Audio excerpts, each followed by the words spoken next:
Kryeministri Edi Rama në rubrikën Symës tha se do të organizojë një fushat promocioni dhe informimi të saktë për mënyrën se si mund të aplikohet për paketën e maleve dhe për strategjinë që kanë për zhvillimin rural. Për këtë tha kreu i qeverisë do të zhvillojnë konsultime nga fermerët, ekspertë të fushës dhe akademik për të marrë sugjerime dhe opinionet e tyre. Sa i përket hapësirës publike në plazhe, kryeministri Rama tha se çdo vit më shumë po vën më shumë disiplinë. Duke u përgjigjur një komentuesi, Rama tha se me planin që do të vënë në zbatim këtë vit, do të ketë ndryshim radikal nga një vit më parë. Jo, në fakt, e kundërta është vërtet. Çdo vit kemi ardhur duke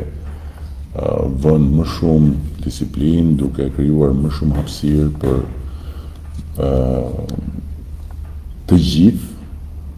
në sensin që plazhet nuk mund të jenë në asnjë mënyrë ekskluziviteti i atyre që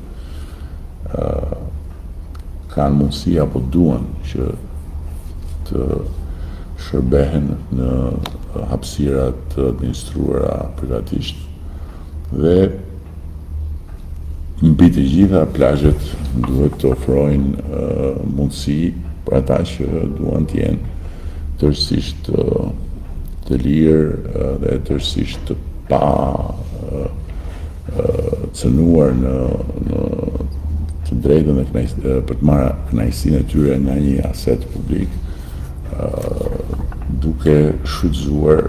hapësirë tërësisht publike dhe faktikisht plani që do të zbatohet, të fillojë zbatohet nga ky vit është tërë ambicioz dhe ka një ndryshim radikal nga vjet. Dhe ne jemi duke e ndjekur sapo ka filluar